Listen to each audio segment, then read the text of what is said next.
Hello everyone and welcome to the channel. I'm Emmanuel, I'm an Airbus pilot, and welcome to our initial mini review of the Synaptic and InnyBuild Airbus A220. By the time I'm recording this review, I've done 6 flights on the aircraft and I've had it for about a day and a half. Yes, I got some holidays right now, I do have time available, and we are going to do this review based in 6 different sections based on my initial impressions of the aircraft. So we'll have a look at the exterior, the cabin, the cockpit, the systems, the flight dynamics, and finally the sounds. Now let's go ahead and get started over here with a little walk around to take a look at the external model of the aircraft. I am including timestamps in the video so that if you want to skip over a certain section, you can absolutely do that and just start at the particular part that interests you. Alright, now let's go ahead and get started over here. We are using the fantastic Swiss livery, and the first thing that I just really want to show you here is just the level of detail that went into the liveries here. You can see they worked a lot with decals in order to give you some really high level of detail. For example, on the screws that have been drilled in there, you can nicely see those little outlines here on the hatches that the airplane has, and you can see that those are actually all in 3D, so that's just looking really good. The same also applies to the probes over here, which just have a very realistic impression. The same stuff goes for the level of details that went into things like the nose gear over here. Now, if we have a look like this, the gear bay seems pretty clean, but at least for the main landing gear, that's absolutely realistic. I've never seen the nose gear bay of an A220, gotta be honest with you on that one. But then again, also a nice level of detail that you can find everywhere over here, going over the entire airplane. They've just done a very nice job, especially with the smaller decals you get when you're getting like really close up to the aircraft. That just looks really good. Alright, from here let's just move a little bit further back. Now, at this time, there are no click spots here to, actually there are click spots here, my mistake on that one. So you can operate the cargo doors by just going for the cargo door, well, control panel. However, the door operates not by pressing switches in there, but by actually pressing the control panel over there. So that's somehow this is done. You'll find a similar level of detail across the airplane. For example, you got the refueling control panel over here. Nice simulation also with the hatches. At this time, there is only the door animated. There is no function of the panel yet, but I'm really hoping that that's going to be added with a future update. Now, let's get to the engine. And the engine is just marvelous. Especially those new generation of engines with the composite materials getting used occasionally in order to achieve the most optimal form on the fan blades and stuff like that. I mean, that is just looking gorgeous. That's just really looking gorgeous. Now, here too, you can open the engine cowlings, get a look at the details like the electronic engine controls here, just to get you that little additional level of detail. And we can close those as well over here as well. So really well done model. Also, if we go to the back, where you can see the huge bypass area of those modern engines. Like, aircraft used to have a bypass ratio of like 7 or 8. So 7 or 8 times the air that goes through the core goes through the bypass over here, providing a significant amount of thrust. Nowadays, modern engines go up to 15 times bypass ratio, which is really cool. Also nice to note the level of detail here, where you can see all the turbine blades and stuff. And I really like the fact that the back of the engine isn't just a black hole, like it is with some other aircraft, but that it is actually well simulated and visible. Now, from the engine on the wing, there are a lot of smaller details, many of which InnyBuild has already shown you in their trailer video. Like, when you go really close up, you can see how all those screws have been drilled in and stuff like that. So, that's cool stuff for taking close-up videos. Obviously, for your normal flight sim experience, not that important, but it's just cool. And that leads us to the main landing gear. Now over here, nice level of detail going into the entire mechanisms, but a very, very clean landing gear compartment. Now, that's what it actually looks like on the real A220. So you can see there's nothing in here that could get destroyed if the tires break down, but there is a very nice level of detail in the assembly within the wing here. So that's looking really good. Now, going down to the wheels themselves, we do have a high level of detail here. I mean, if you just get that close to the tires, like, how cool is that? Alright, now the same goes for all the level of details in here. Just a very, very well modeled landing gear, if you look at all of that. Really well modeled. Alright, and that is our landing gear. Going back to the aft of the airplane, back here there is the airflow valves that we can look at, and there is let's see, that one over here is the portable water and service drain. That one cannot be operated, unfortunately. Would be nice because GSX is able to provide these services, so it would be nice if that could be added with a future update. We can't see the APU inlet because it's located over here, over the stabilizer. But overall, again, if you just take in the impressions over here, especially with that APU exhaust, I mean, that's just looking good, isn't it? On this side of the plane, we got all the standard stuff you would expect. So overall, a very, very nice outside model. Really well done. I absolutely do like that.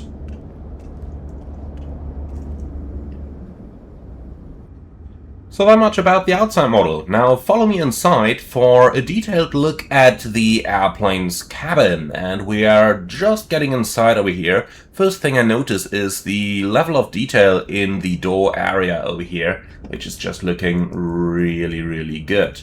Now, doors can, of course, be operated from the inside, like that, or like that.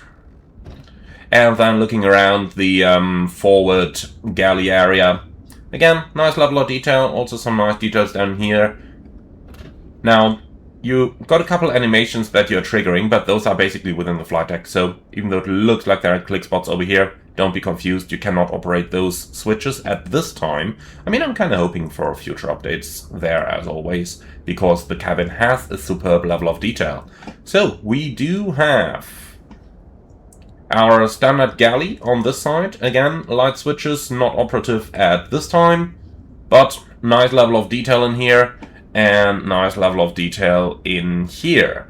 Now, the lavatory doors are fully operative, and you can also open and close those lavatories over here. And when you close them, you do get that nice flush sound. Just a nice level of detail that we got over there. Now, we do have a curtain that we can use over here to shield the flight attendant's working spaces from the cabin. Going into the cabin then. Absolutely nice level of detail. Looks very, very good if you ask me. I've only flown on an A220 once, but this is exactly how I recall the cabin. Now, you can open and close all those overhead lockers over here. Likewise, when you do take a seat, like let's just take a seat over here, you can also operate the tray tables of each individual seat. You do have a USB power port, and like that, overall, nice level of detail if you ask me. Very well looking cabin. The same also applies to the look outside from the cabin. If we look over here, fantastic looking wing, fantastic looking engines. The only thing that is not simulated is the cabin crew themselves. Can't even operate the window blinds, that kind of stuff. So really, really well looking. If you go a little bit further to the back of the aircraft, then you will also be able to see the different lavatory models. They didn't just copy and paste the models like some developers do, but they've built individual models for all the different lavatories. Let me show you what I mean with that. By the way, back here, also the obligatory curtain to give the cabin crew a little bit of privacy. So, over here you got your lavatory with a fantastic view outside. And then on the other hand side, if you really want some space, you got a larger lavatory down here as well, which can be used for wheelchair passengers, for joining the Mile High Club, all that kind of stuff that you would normally do in a larger airplane lavatory. Overall, a very nice model. Couple of things I recognized from other indie-built aircraft, like the coffee makers over here, but there is nothing wrong with that, because those things are used across very wide ranges of aircraft as well. So, you know, seeing a coffee maker from an A340 and an A220 is absolutely something you can expect as airlines try to harmonize that stuff across their fleets. So overall, again, all of those lockers are simulated over here. Mind your head, because when you are walking the aisle on the left side and those things are open, it's very easy to bump your heads into them. Just ask the cabin crews and how often they got some headaches on the job. And well, overall, a really fantastic cabin. One last level of detail over here. The A220's overwing emergency exits are actually held in the frame and can be operated like this. That way you can get out to the wing like this, and then you can evacuate down here. Really nice little animation. Again, slide down on the flaps over here. Even though this looks like there is actually a slide available over here as well. Alright, and that's just what it looks like. It's neat, isn't it? You can actually close them from right over here, and some airlines actually teach their pilots how to do it, so that you do not need engineering to close an emergency exit that a passenger may have operated. So, really nice level of detail over here in the cabin, and with that, it's time to get up front to the flight deck once again. The A220's flight deck is something that's really worth having a look at, because it's so different from so many of the other aircraft that we are used to. It looks a little bit more like an Embraer-ish, definitely much more than an Airbus. And that's obviously because this is technically speaking called an Airbus A220, but it's been designed and built by Bombardier, and the only Airbus-like things in this airplane is that it actually has a side stick and that it has a sliding table. So that's about all that you will find in terms of an Airbus in this flight deck. Overall, it's a very spacious flight deck for an airplane of this size. Now, the 220 is not necessarily a short hauler, even though many people do seem to think that it is a short hauler, but this thing can actually fly 5 or 6 hour missions, so you would absolutely be sitting in here for a long time. Now, a lot of nice animations in here, like the sunshades you see that are all operable. You can move the green sunshade around on the rail that it has up here. Then you do have the table that you can get in and out. You do have the circuit breakers in the back over here that are simulated. Now the jump seat kind of folds into here, not exactly the type of seat that I would love to sit on, but I think we just clicked the toilet cover in the back over there, triggering the flush. So you can see no click spot on the jump seat over here, but overall, very, very well modeled flight deck. The avionics compartment at this point in time is not modeled, but that may come with a future update. And what's also not modeled is the escape hatch over here. So the windows of the 220 cannot be opened, those are fixed in place. So the emergency exit hatch is up here on the top of the aircraft, and that's just what it looks like. If you do take a closer look now at the instrument panels, we can just zoom in really close and you can see the lovely level of detail that went into modeling this. Like when you look at this, it absolutely reminds me of previous Bombardier aircraft like the CRJ series. Actually, when I looked at some types of switches, the entire overhead immediately reminded me of the CRJ, and absolutely makes sense because it's the same manufacturer, really. The glass shield really looks like a modern business jet though, and works just like that as well. And finally, something that's really worth looking at, if we just change that time a little bit, is the level of detail that went down into the screens over here. So if you do look at that, you can see some dust over here, some level of dirt on the sides. That's just really, really well done. Also, down here on the pedestal, again, fantastic level of detail if we just zoom in a little bit. A small couple of things that I would like to see changed is things like the flap lever animation, you know, that guard is currently not lifting. That's something they gotta add, or the detent at the speed brake lever full position, you know, that one should need some lifting. But apart from that, we do see that type of stuff in other parts of the flight deck. For example, if we move the emergency lights up here, you can see how that thing gets lifted out and moved around. So I am positive that we are going to see changes coming to this, and a couple more details being added to the flight deck. Apart from that, let's just have a look at the side stick over here, because that one, I mean, look at this. Look at the level of detail you have over here with the wear and tear from pilots using the stick. Also down here, look at this. Really, really nice modeling that went into this, and really well done. The same also goes for the pilot seat. If you just look down here, if you look at the seat belts and that type of stuff, that's just really, really well modeled. Overall, really a beautiful flight deck on the Synaptic Airbus A220.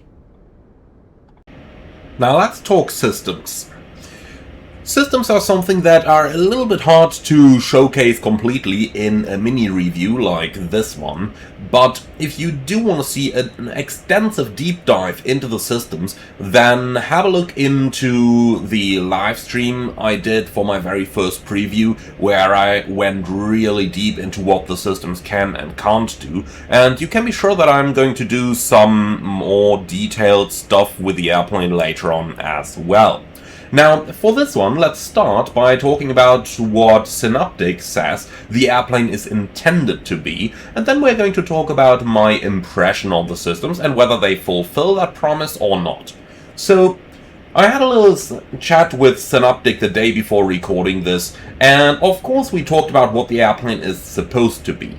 And what it ultimately comes down to is they want an airplane that features everything you are going to use on a standard A to B flight. Now, that means it does not have failures at this time, and there are a couple of things that are not implemented at the initial release. For example, it doesn't have a heads-up display, it has no airport moving map, and there is no weather radar at this time. But apart from that, I found that pretty much everything the FCOM directed me to use was actually there and could be used. So the FMS seemed pretty much complete for 95% of the stuff that I used. The only thing I remember off the top that wasn't there was equal time points. Apart from that, you know, everything's just been there.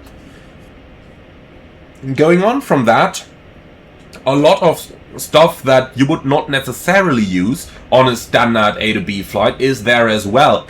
For example, we do have circuit breakers modeled over here. Not all of them have functions, but many do. For example, if we pull the breaker for display unit number 2, you can see that one goes out. The ICAS automatically transfers to DU number 3, and all those Synaptic pages, yes, I called it Synaptic, not Synaptic, are actually there as well. So you can see the CV popped over there, and you can also go ahead and control a lot of the breakers manually down here.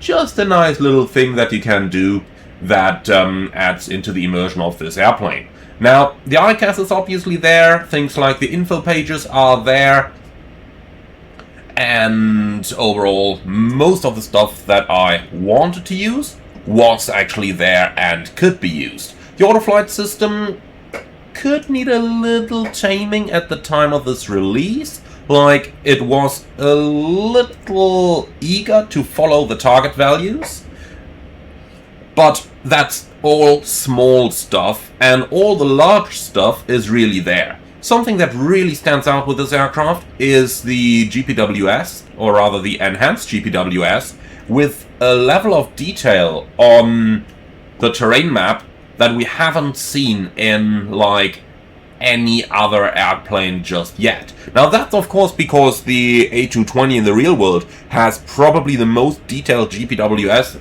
map you are going to find in, like, any airliner, and Synaptic went a really long way to actually simulate that. So that's looking really good. You do have the vertical situation display as well, of course, and all the display reversions, all that kind of stuff. So that's pretty cool. Now,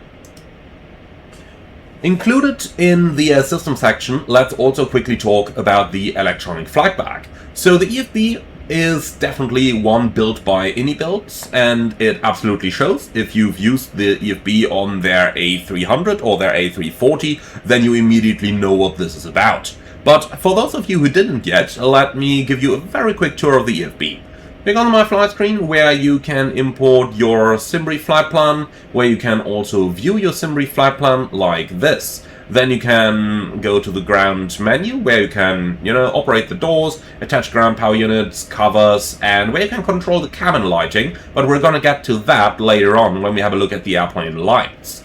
Then the load sheet, where you can do your SimBrief import and where you can load the airplane and also get things like your zero fuel weight and your center of gravity. And then you got the takeoff performance calculator, which can be used rather easily by just pressing synchronize, calculate, and then you have your takeoff data. Or you can go into a little higher level of detail and just enter that stuff yourself and, really take it out the way you want. One thing you'll notice is that there is no flex calculation available on this one, but you will laugh. Flex isn't really a thing on the real A220 yet. Like, it's slowly coming. Some airlines do start introducing it, but the majority doesn't have it yet, and this one doesn't either. Then you do have a landing performance calculator, which, well, does exactly what you would imagine. And then you do have the charts. The charts can be switched between the standard Flight Simulator 2024 Lido charts, provided you are using the airplane in FS 2024, or you can use Navigraph charts if you're on FS 2020, or if you opt to do that on 2024. Like if you're flying for an American operator like Breeze or JetBlue or Delta, then you would absolutely want to go for Navigraph, as those airlines would be using Jeppesen charts in the real world as well. Obviously, that does require a third-party Navigraph subscription and is not included with the product. Finally, you do have your settings, and over here you can do quite a couple of things. You can change weight units, synchronize the altimeters, control IRS alignment time, so lots of lovely stuff that's available over here. The airplane does support up to 4x time acceleration controlled through the electronic flight bag, which is really nice because the A220 isn't your typical short-haul airliner, but this thing can actually fly for 5 or 6 or 7 hours. So that's a really nice feature, and especially when you want to fly, for example, Air Canada or JetBlue, you'll be flying this thing on 4-hour, 5-hour missions a lot. And therefore, really handy feature to keep supporting realistic operations within the time available that flight simmers usually have. Then you've got a couple of EFB settings there. You can control the keyboard entry method for the FMS. You do have audio settings, including a noise cancellation audio version, which we can just turn on here, like this. Then you can control the airplane's callouts, and you can obviously decide whether you want to use Navigraph or Lido charts, and you can connect the airplane to your Navigraph account. And that's the very brief version of the electronic flight bag of the A220. Overall, the systems, in my opinion, do what 99% of flight simmers would ever want to do with them. The only thing that I would really like to see added is the weather radar and the live airport map. Like if you go to minimum range, then you should get your airport moving map down here. Not all airlines have it, so it is possible to say that this is realistic, but nonetheless, this would be very nice to have, and indeed, they are working on it for a post-release update. So overall, systems, in my opinion, do what 99% of the flight simmers would want them to do, therefore, very, very well done on the systems. Let's take the airplane into the air and see how the flight model is and how the sounds are behaving. So this is probably the most exciting about the A220, since it is a bit of a hybrid between an Airbus and a Boeing in terms of its flight model. The fly-by-wire works very similar to that on the 777 and 787, in that you're basically trimming the aircraft onto a certain speed, but the fly-by-wire makes it unnecessary to correct for things like flaps, spoilers, landing gear, and so on. So as long as you're on the trim speed, the plane is going to be flight path stable. Now let's go ahead and have a look at what that looks like in practice. We're sitting on runway 16 here in Zurich, and I have prepared a little traffic pattern down in our FMS, including things like the engine outset and so on. If you want to see the VSP in action, you got that on the right-hand side over here, but I'm going to keep the full view of the nav display on my side. Alright, are you ready? Then let's start the timer, release the parking brake, which is actually hidden down here.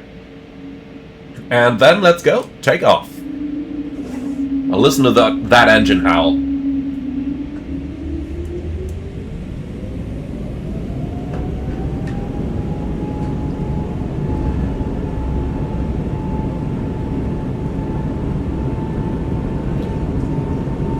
Nice sounds when setting the thrust. I would probably like the roll sounds to be a little bit louder. 80 knots.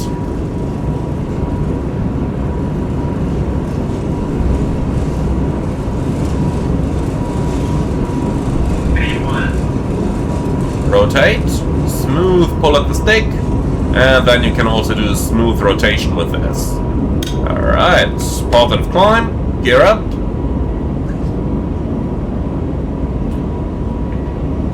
So the plane does not have a conventional crossbar flight director. You really only have this bird view on the flight director, which needs a little bit of getting used to for the majority of flight simulators.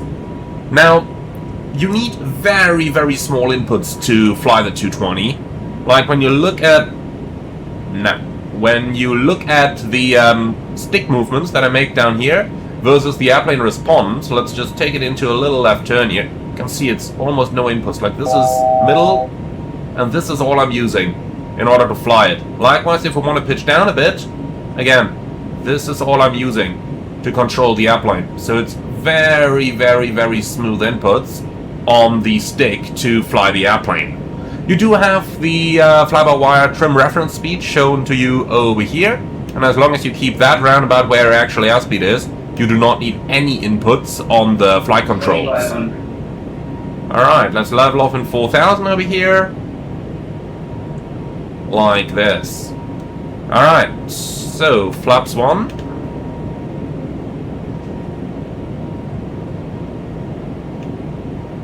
Again, keep the plane trimmed where you are, flaps up. Then let's just go up to 210, and that's all we are gonna need. I'm taking the plane into a downwind over here, so that we can come back for an ILS approach runway 14. Now, let's go fully manual. And flight directors off. Alright, and then we can fly right into a downwind over here and come back for the ILS approach to runway 14. Now, let's go manual up here as well. Give me something like 220. This is looking good. Alright, so trim reference speed to 220, and with that the plane is really a stable platform. I'm completely off the stick right now. You can see just flies. Just flies. It's really all I can say about this. Now, let's turn right back to heading 320. A couple of things that are worth mentioning here as well is that if you want to make it agile, you can absolutely make it agile. Let me show you what full control inputs would do here. As you can see, it can develop quite the roll rate if you really wanted to. That's full stick inputs. Let's do the same on the pitch axis here. A little bit smoother there, as you can see. But there is one thing worth mentioning about the way that the pitch axis works on the A220. So the real airplane does have two stops. It has a soft stop on the side stick, and it has a hard stop. The soft stop is the one that's been modeled by Synaptic. And the soft stop basically keeps the airplane within a reasonable flight regime and G-loading. If you use the hard stop, aka if you really pull the stick all the way back, then you're going to make it very, very uncomfortable. But that's what would be used, for example, in a wind shear escape or in a terrain escape maneuver. Just a couple of things worth mentioning over here. Alright, so we are basically on a downwind over here. If I just set that trim reference speed to my current indicated airspeed, you know, now you can just let go of the stick, and the plane is only going to be affected by turbulence a bit, of course, but apart from that, it's basically going to maintain the flight path, like you see over here. Little effect from the turbulence, of course. Alright, so let's just go down here. We are going to set our V-speeds for the approach. I have prepared all of that in advance.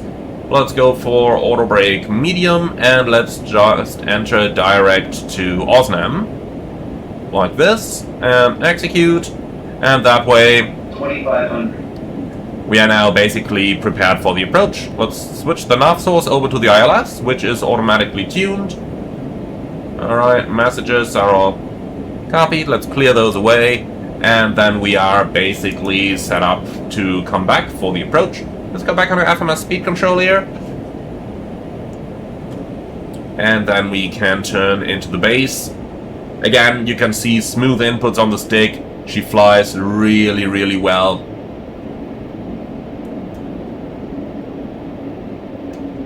It needs a little getting used to keeping it in trim all the time, but once you get the hang of it, again, flies really nicely.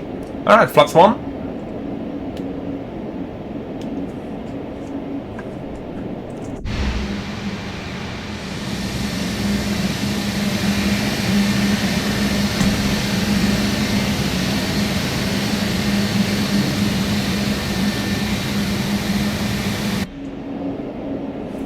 And flaps 2.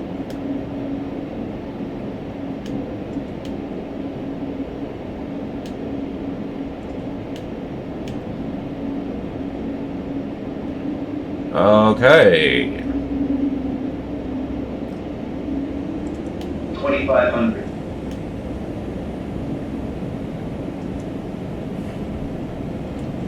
So let's see. The approach speed is gonna be. Oh, interesting. Not shown any longer. Okay.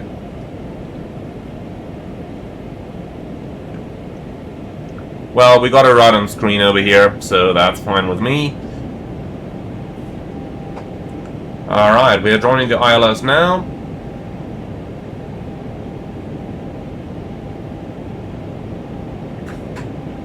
Well, let's get down into the glide slope.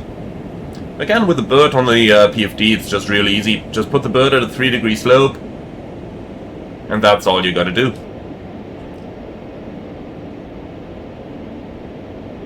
Okay. So, let's just have a look down here. Basically everything in. We are on the final leg. Looks good. 2500. Alright.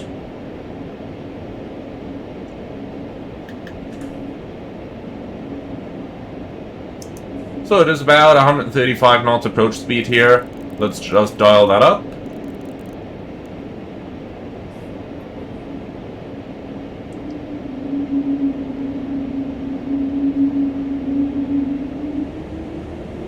And let's also return right onto the localizer here. That's what happens when you're doing too many things at the same time.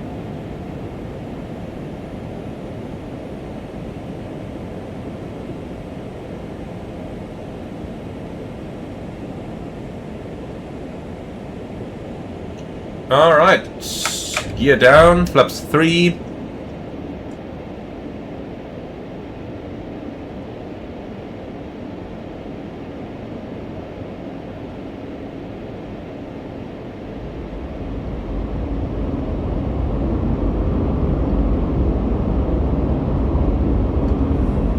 And flaps 4, which is the final setting. And with that, we're in landing configuration. We're in VMC, so the stabilized approach gate is 500 feet. And yeah, with that, we are basically completely established here and ready to land our A220. Now, what you'll notice is you can see me trimming, and you can see me move the trim reference speed over here, like all the time. Now, just putting that onto my target approach speed of 135, and now, when the thrust is set in order to maintain the approach speed And that airplane is just going to maintain the flight path. Okay, I'm completely off the stick right now. You can see, it's just flying. 500.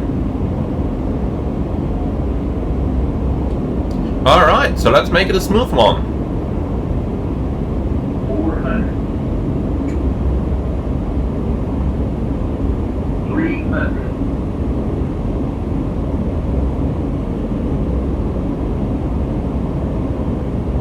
200.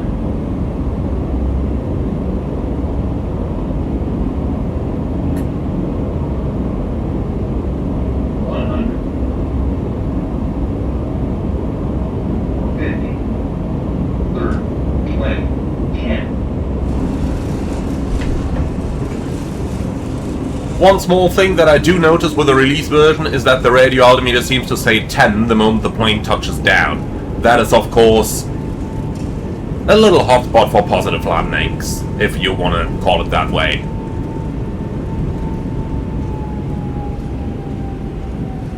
"60 knots, back to idle reverse, and then we can just stop the plane here on the runway." So that's my impression of the flight dynamics and the sounds. Overall, beautiful flight dynamics.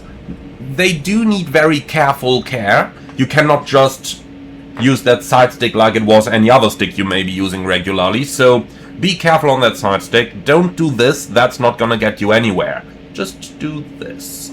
That's how you fly. That's how you fly an airplane. Alright.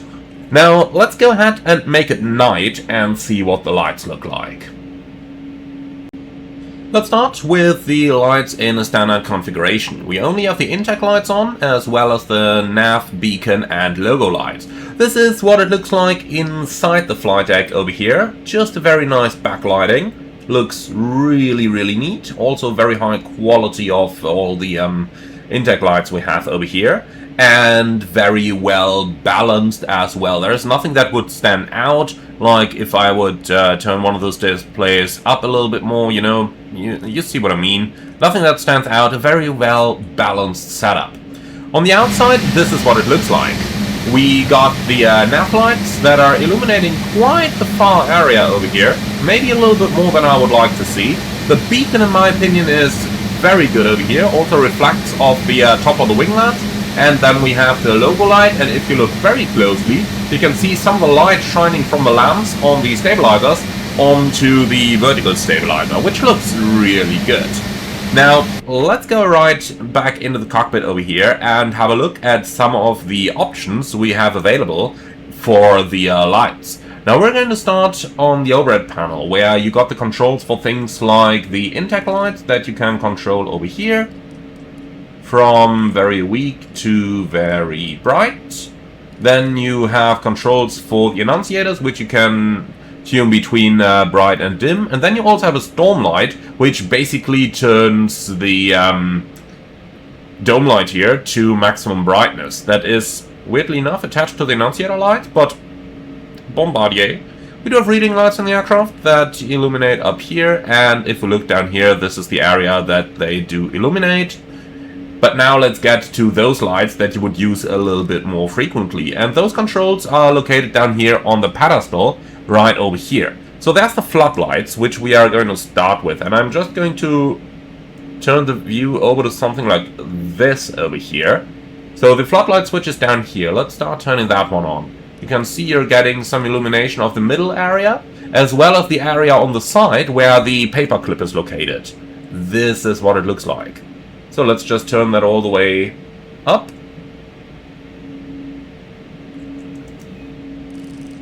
And this is what maximum brightness looks like for the main panel floodlight.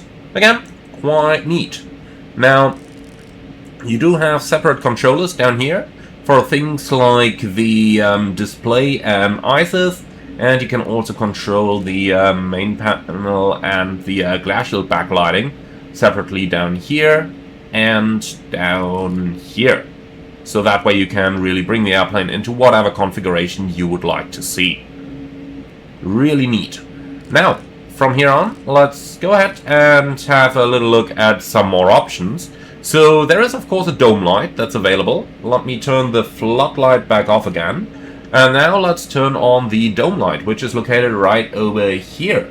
So, pressing that one, we get the dome light illuminate back there. You can see it mostly illuminates the back of the flight deck, together with the pedestal, and you also get a mild illumination on the front panel over here. Pretty nice configuration for the cruise. We do also have entrance lights. Let's turn the dome light back off and turn the entrance lights on. And then this is what it looks like. A little bit more focused on the entrance to the flight deck, and the main panel stays a little darker. If you do turn the dome light and the entrance lights on together, this is what you get. And honestly, that's quite the bright configuration already.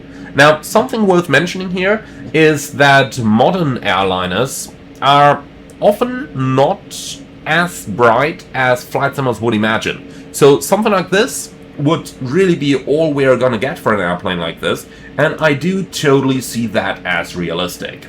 Now let's go ahead and turn that stuff back off again, here and here.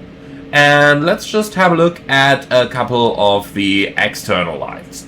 So as mentioned, this is your standard configuration there without anything like the taxi lights, etc. Now, the taxi light is an interesting one because it has off, narrow, and wide. Now, let's turn the taxi light on narrow, and this is what we get. This is what it looks like from the inside, and this is what it looks like from the outside. Now, the thing has a narrow position, which is kind of similar to the normal taxi light that you're used to from Airbus and Boeing aircraft. But then you also have a wide position. And that is a really smart one. You can see it illuminates much more of the sides, which is the area that would traditionally be illuminated by runway turn-off lights. Bombardier, respectively Airbus on the 220, simply doesn't call this a runway turn-off light because you're not using it when you're turning off a runway, but you're basically always using this when taxiing. That's why in the C-Series you do have the narrow and the wide settings. Now let's just turn that back off again and start with the landing lights.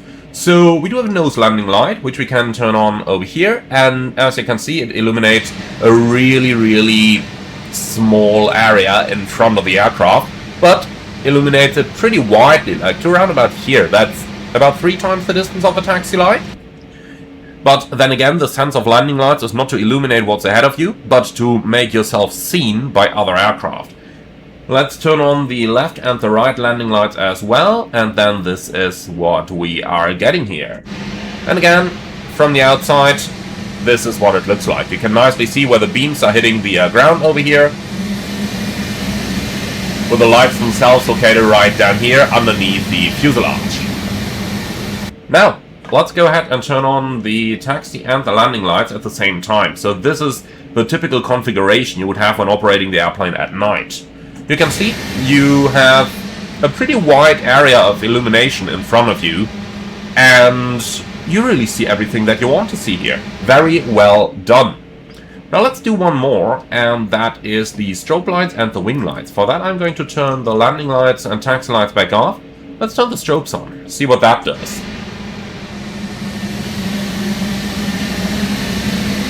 So here's your strobe lights. And finally, let's go ahead and have a look at the wing inspection lights as well, which illuminate the leading edges of the wing, which is really only used to figure out if there is ice located on the front of the wings. You can kind of see that a little bit when you're moving your view right up to the window, but this is what it looks like. Looks pretty neat if you ask me. In my opinion, well done on those lights. Now let's just go ahead and turn the floodlights back up again so that we'd have a typical configuration for night operations. In my opinion, really well done. Looks phenomenal. Really well done. Alright, and that's what I can offer you for our mini review of the Synaptic Airbus A220. Thank you very much for watching. I do hope you liked it. Leave your feedback in the comments underneath the video. As always, like, comment, and subscribe. And if you really love what I'm doing on the channel, if you are up for more videos flying this airplane, then check out the little bell next to the subscribe button so that you're notified when new videos are released. Finally, if you really love what I'm doing on this channel, I would appreciate a small donation through the Buy Me a Coffee link in the video description below. And with that, thank you very much for watching. As always, like, comment and subscribe, and then I'm looking forward to see you all again on the next one.